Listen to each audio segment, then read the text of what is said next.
Salve família, Rod Brito na área, como é que tá? Tudo bom? Beleza? E aí? Bora continuar? Bora continuar com o tio GG? Bora continuar analisando Era Vargas, terceira parte de Era Vargas. Vamos ver o cenário político brasileiro naquele contexto de 30. Vamos ver um pouquinho de início da Segunda Guerra Mundial nesse nosso novo vídeo. Vambora? Só vem, chega mais, respeita a minha história, rapaz. Bora! Bom dia, boa tarde, boa noite, não sei que hora, boa madrugada, não sei que hora você vai assistir esse vídeo aqui no canal do Rod Brito. Um bom dia para mim, a galerinha que está comigo agora, a galera do nono B, do Colégio do Carmo, que está ao vivo nessa aula. E aí a gente vai continuar a parte de Era Vargas, período do governo constitucional de Vargas, de 34 a 37. Se você assistiu a parte anterior do vídeo, você deve ter visto e deve se lembrar da nossa discussão em relação à questão política do período. Aquela divisão ideológica e política que nós tínhamos na Europa acabou também influenciando o Brasil. Para minha galerinha da Senec que está chegando agora na aula, para você se situar, pega a sua apostila, abre na página 49 e vamos seguindo junto. Para você que está pelo canal do Rod Brito, acompanha pelos slides que a gente vai junto. Então, assim como eu tinha na Europa um grupo de extrema-direita, nazistas, fascistas, franquistas, salazaristas, eu também tive no Brasil um grupo de ultradireita representado pelos integralistas, liderados pelo jornalista e ativista Plínio Salgado. As camisas verdes de Plínio Salgado, que, naquele momento, representavam esse ideal de ultradireita no Brasil, esse ideal conservador, totalitário, unipartidário, que defendia um Estado centralizado e forte. O lema do integralismo, Deus, Pátria e Família. Os integralistas receberam apoio de diversos setores da sociedade brasileira no período. A Igreja Católica, no combate ao perigo vermelho do comunismo soviético, do comunismo ateu, né, como se dizia naquele contexto. A classe média alta, temerosa de acontecer, como na Europa, como na União Soviética, uma revolução que tomasse a sua propriedade privada, era a ideia da época. Empresários capitalistas, imigrantes ou descendentes de imigrantes italianos e alemães. O integralismo teve uma força muito grande, principalmente na região sul do Brasil, Rio Grande do Sul, Santa Catarina, onde essas comunidades, logicamente, eram mais presentes no Brasil. Aí vem o processo histórico de migração, principalmente ali na segunda metade do século XIX.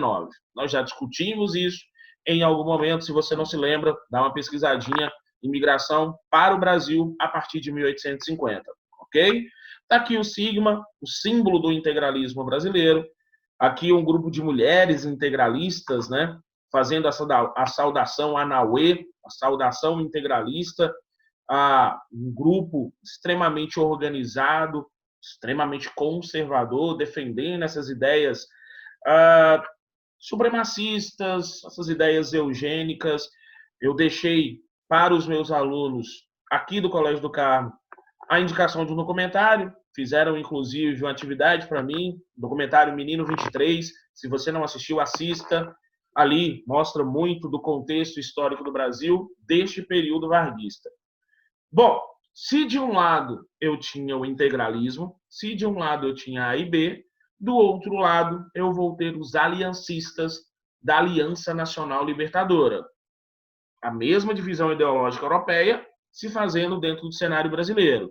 Então, uma aliança da esquerda em geral, reunindo comunistas, socialistas, democratas, simpatizantes do discurso soviético, do discurso esquerdista, tendo algumas lideranças emblemáticas, mas um dos nomes mais destacados da articulação, né, da Aliança Nacional Libertadora, sem sombra de dúvidas, foi Luiz Carlos Prestes. Isso aí que você lembrou, o mesmo da Coluna Prestes, do movimento tenentista.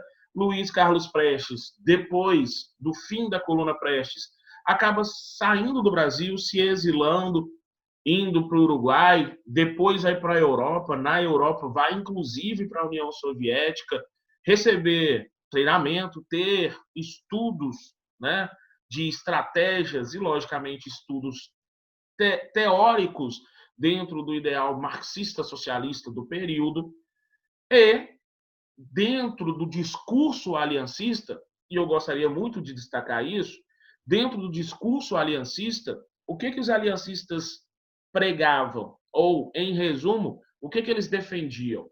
Defendiam o não pagamento da dívida externa, uma reforma agrária e o respeito às liberdades individuais, como o direito de greve, imprensa livre, a nacionalização de empresas estrangeiras, um estabelecimento de um governo de base popular. Se você para analisar, se você para refletir, as propostas aliancistas compraram briga com gente muito grande no Brasil e fora do Brasil, não é verdade? Raciocina comigo. Quando eles defendem o não pagamento da dívida externa e a nacionalização de empresas estrangeiras, logicamente eles estão comprando uma briga com o capitalismo internacional, com as grandes instituições financeiras internacionais, que começam a olhar para esse movimento com muito temor e com muita desconfiança. Quando defendem uma reforma agrária, eles estão comprando briga com uma classe da sociedade brasileira extremamente influente. Estão comprando briga com os grandes proprietários rurais, com a elite latifundiária. Quando eles defendem o direito de greve, que havia sido suspenso por Vargas, se você se lembra disso, eles estão comprando briga com o capitalismo nacional, empresários, industriais. Então, assim, as propostas aliancistas eram propostas que na época, eu estou falando da década de 30, que na época, logicamente, impactaram e chocaram muito, principalmente os setores mais conservadores da sociedade brasileira do período. Tanto é que o Getúlio Vargas não era assim. E isso é importante a gente entender, tá? Se você que assistiu o documentário Menino 23, ou você que vai assistir, você vai perceber, e quem já assistiu deve ter percebido. O Vargas, ele era simpático aos integralistas. Ele não concordava, logicamente, com os ideais aliancistas, mas ele era simpático ao integralismo no Brasil. Tanto é que, em julho de 1935, Vargas coloca a ANL na ilegalidade. Vargas vai dissolver qualquer possibilidade de articulação da ANL de maneira aberta e oficial. Olha essa caminhada, hein? Em julho de 1935, Vargas coloca a ANL na ilegalidade. Em novembro de 1935, acontece o levante. A chamada intentona comunista, quando os aliancistas tentaram articular um golpe no Brasil para tirar Vargas do poder. A ideia era o levante articulado de grupos armados oposicionistas. O Luiz Carlos Prestes achava que podia contar com o apoio de antigos companheiros do grupo tenentista dentro da ala militar. Houve um levante ali no Rio Grande do Norte, só que foi mal organizado, foi mal articulado e acabou sendo facilmente dominado, sendo facilmente sufocado esse levante, que ficou conhecido como a intentona comunista. O termo intentona é algo como balbúrdia, como arruaça, é um termo militar, tá? Então é um levante comunista, foi um levante comunista ali em novembro de 1935. Os principais líderes da Aliança Nacional Libertadora, logicamente, foram presos. Dentre esses membros estava o próprio Luiz Carlos Prestes, e eu gostaria de chamar a atenção nesse momento para esta senhora que aí está, né? Essa jovem senhora, Olga Benário Prestes. Para quem está comigo agora ao vivo, com o material da Rede Senec, você está agora na página 50, tá? Coloca aí na página 50 e vem refletir junto com o Rod Brito. Presta atenção. O Luiz Carlos Prestes, nesse momento em que esteve na Europa, acabou conhecendo a Olga Benário, que naquele momento iria fazer a escolta do Luiz Carlos Prestes de volta ao Brasil, mas, pelas idas e vindas, acabaram se apaixonando e acabaram, logicamente, ficando juntos, né, dentro daquele contexto. A Olga Benário, quando foi presa junto com o Luiz Carlos Prestes, junto com seu marido, estava grávida do Luiz Carlos Prestes. Então, ela estava grávida de um cidadão ou uma cidadã brasileira. Para quem não lembra, a Olga, ela era alemã, mas era de família de ascendência judaica, era judia. E aí, logicamente, eu estou falando de 1935, eu estou falando do período do auge do antissemitismo alemão.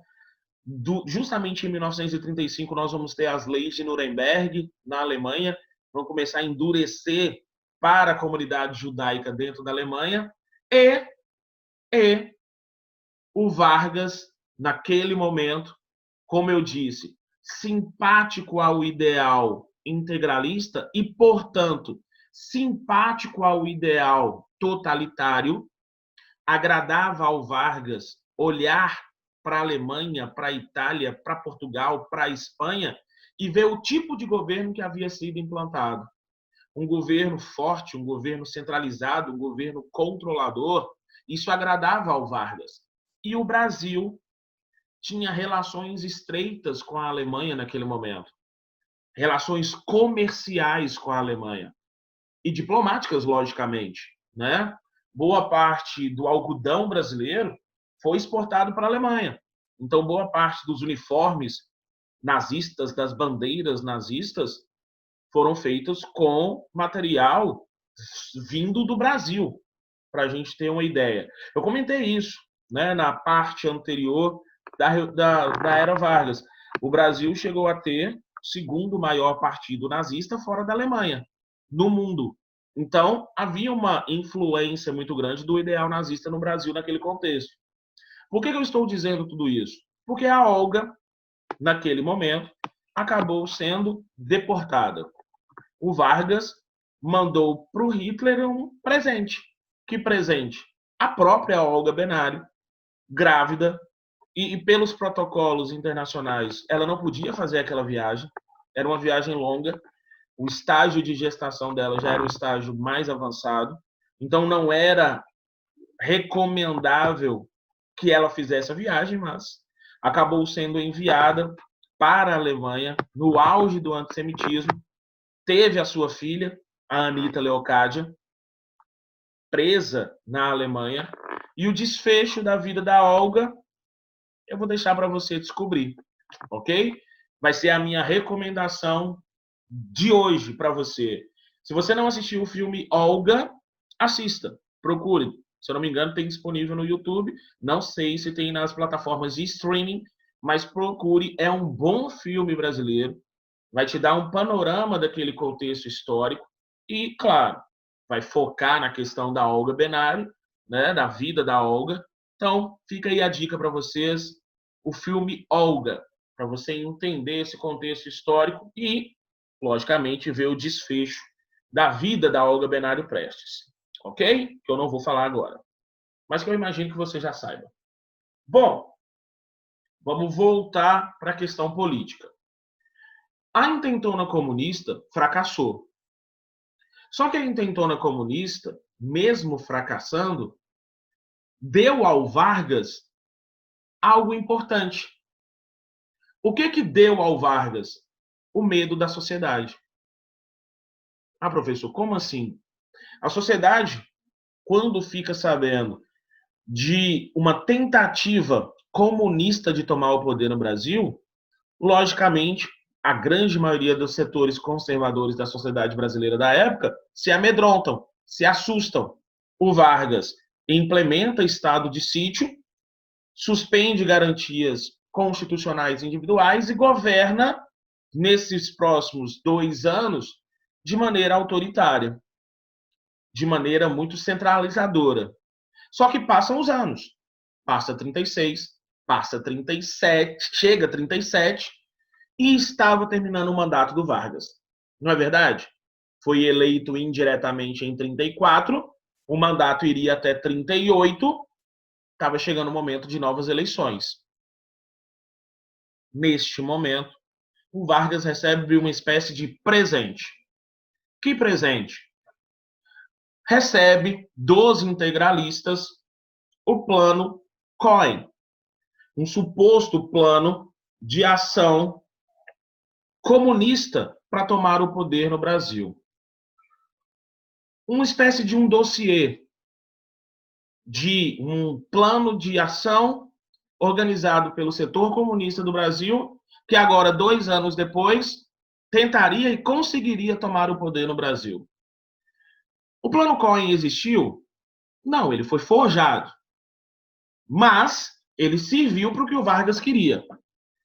Quando o plano Cohen é apresentado para a sociedade brasileira, a imprensa, né, quando ganha repercussão, a sociedade brasileira, logicamente, se assusta novamente e entende que, se em 35 eles fracassaram, agora, 2 anos depois, mais organizados, se deixar, eles vão chegar ao poder.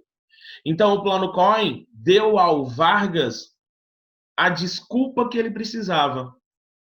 Ele fecha o Congresso, suspende as eleições e, em 1937, vai implantar uma nova Constituição, vai outorgar uma nova Constituição.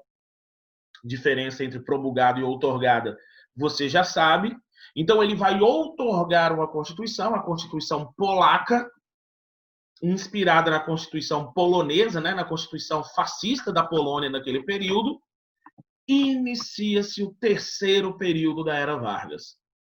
Vamos só organizar? De 30 a 34, governo provisório. De 34 a 37, governo constitucional. E agora, a partir de 37, período do Estado Novo Varguista. O que eu quero que você entenda neste momento? A partir de 37, o modelo político brasileiro se assemelhou muito aos modelos totalitários europeus. Vou repetir. Agora, a partir de 37, a organização política e econômica do Brasil estava muito próxima a um fascismo de Mussolini, a um nazismo hitlerista, a um salazarismo em Portugal, de Antônio de Oliveira Salazar, a um franquismo de Francisco Franco na Espanha. Como eu disse, esse modelo agradava o Vargas já de algum tempo. O Vargas decreta estado de emergência permanente, o que lhe dá plenos poderes e a sua polícia política. Agora ele manda prender quem ele quer. Todos aqueles que ele considerar opositores ao seu governo podem ser presos de maneira sumária a partir desse momento. O Congresso é fechado, o que significa que o Vargas vai voltar a governar a partir de decretos-lei. Ele tinha promulgado uma Constituição de 34, rasga a Constituição de 34 e implanta uma nova Constituição em 37. E proíbe definitivamente as greves a partir desse contexto. Vamos contar? Eu disse para você que toda vez que você chegar numa Constituição nova na história, você lembra das anteriores, para fixar e para entender qual Constituição que era essa. Então, primeira Constituição, 1824, segunda Constituição, 1891, terceira Constituição, 1934. Então, nós estamos agora na quarta Constituição, 1937. Ok? E a partir deste momento, para quem está comigo agora ao vivo, nós estamos na sua página 51, tá? Estamos na página 51, começando a análise justamente do Estado Novo Varguista, indo já para a página 52. E dentro desse contexto, o Estado Novo de Vargas estabelece uma censura permanente, é criado o Departamento de Imprensa e Propaganda, o DIP, que vai não apenas censurar peças de propaganda que falem mal do governo, peças de propaganda que critiquem o presidente, como o DIP, a partir desse momento, vai criar uma imagem em torno do Vargas. Vai criar uma imagem de pai dos pobres, de pai dos trabalhadores. Olha aí a imagem que você tem na sua página 52. Olha as imagens que você tem na 52. O Vargas com crianças. Vou mostrar aqui. Não sei se vai dar para a galera ver, mas deixa eu mostrar aqui. Olha aqui. O Vargas com crianças, as bandeiras do Brasil de maneira bem nacionalista, bem patriótica, né? Daquele contexto. Era um modelo de propaganda muito próximo ao que o Hitler, por exemplo, construiu na Alemanha. Se você pega as imagens do Adolf, você tem várias imagens do Hitler também com crianças, né? Com crianças no colo, com cães, né? Com pastores alemães, ele que criava, né? Gostava, admirando suas obras de arte. Então, cria-se em torno justamente esse contexto. Antes de eu passar e continuar, lembrando, nesse momento é criada a Voz do Brasil, aquele programa de rádio. O rádio era o principal veículo da época, né? De comunicação de massa. E aí cria-se a Voz do Brasil, um programa diário para falar de tudo que o governo estava fazendo e, logicamente, exaltar a figura do presidente Vargas. Então, a Voz do Brasil, a Hora do Brasil, que depois se transforma na Voz do Brasil, que é o que temos hoje em dia ainda nas rádios brasileiras, vinculado ao governo federal. Bom, prisão de qualquer opositor, uma clara simpatia ao fascismo, uma ausência de qualquer partido político, e aqui tem um ponto importante. Quem é que deu ao Vargas o plano Cohen de presente? Os integralistas. Logicamente, os integralistas deram o plano Cohen de presente porque esperavam algo em troca. Não é verdade? O que eu quero dizer com isso? Os integralistas esperavam que quando Vargas suspendesse as eleições e centralizasse poderes nas suas mãos, que o Vargas ia chamar membros do integralismo para compor o governo. Faz sentido, né? Tem toda uma lógica política nisso. Só que o Vargas era muito politicamente inteligente e ele soube muito bem fazer essa leitura. O que o Vargas entendeu? Ora, se de fora eles me deram condição de centralizar o poder, inclusive suspendendo as eleições, se eu trouxer membros do integralismo, da ação integralista, para dentro do meu governo, quem me garante que eles não vão dar um golpe e tentar me derrubar? E aí, Vargas manda fechar todos os partidos políticos, é uma característica forte dos regimes totalitários, o unipartidarismo, só pode haver um partido, qual partido? O do governo, para evitar oposição, para evitar revoltas. Então fecham-se todos os partidos políticos, inclusive a A e B. A ação integralista também é fechada. É justamente quando os integralistas, revoltados, tentam dar um golpe. A intentona integralista de 1938. Um golpe armado na tentativa de tirar o Vargas da presidência. Assim como a intentona comunista de 3 anos antes, a intentona integralista também fracassa. Os principais líderes são presos e o Plínio Salgado, um dos principais nomes do integralismo no Brasil na época, acaba inclusive fugindo e indo se exilar em Portugal. Neste momento, o Vargas tem todo o controle político do Brasil a partir de agora.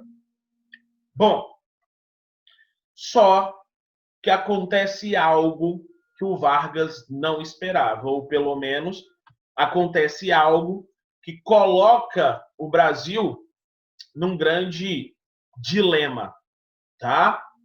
O que eu quero dizer com isso? Ali na Europa, desde 1934, quando Hitler chega ao poder, né? E quando começa a se estabelecer, inclusive conquistando territórios ao redor, começa-se a articulação para um novo conflito mundial. Você já deve se lembrar disso. Formam-se, né, 2 blocos de países. De um lado, os países do eixo, Itália, Alemanha e Japão. Do outro lado, os países aliados, França, Inglaterra, União Soviética e Estados Unidos mais à frente.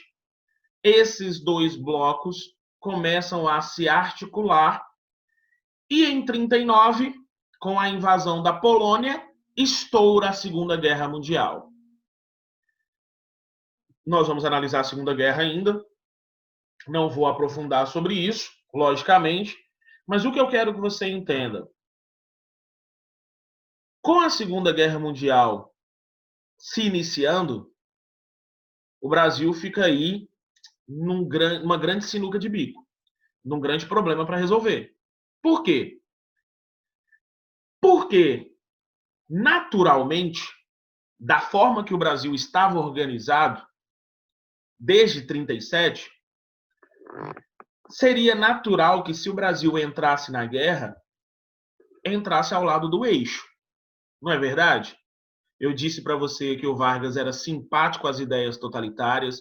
Eu disse para você que, a partir de 37, com o Plano Cohen e a implementação do Estado Novo e da Constituição Polaca, o Brasil passa a se organizar tal qual esses regimes totalitários europeus.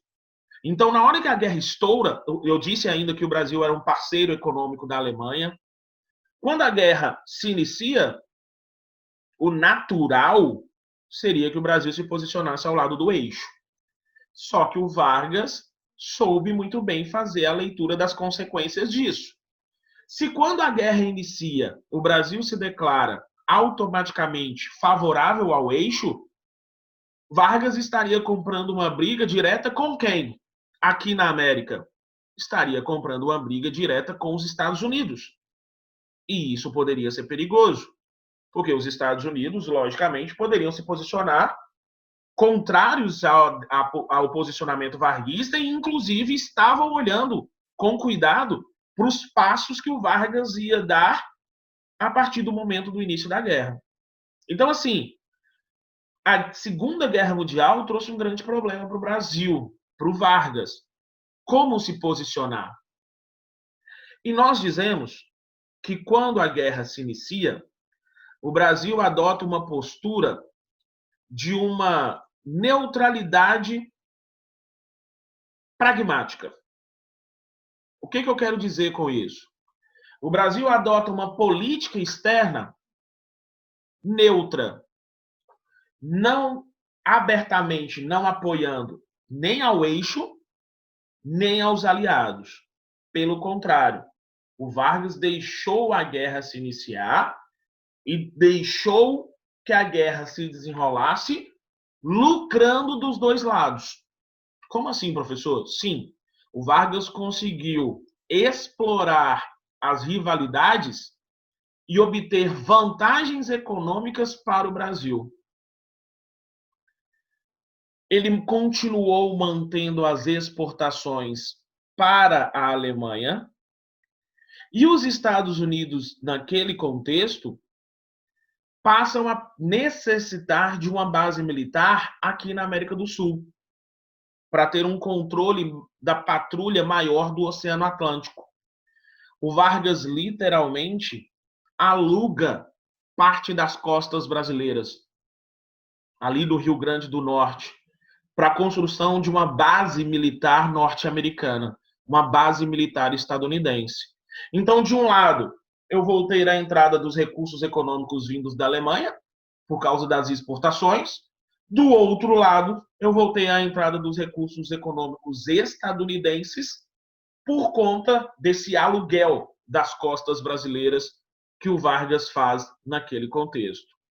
Então, o Vargas, ele consegue manter uma certa neutralidade no início da guerra, nos primeiros 2 anos e meio, 3 anos de guerra, lucrando economicamente e colocando em prática o seu ideal e o seu projeto industrializante.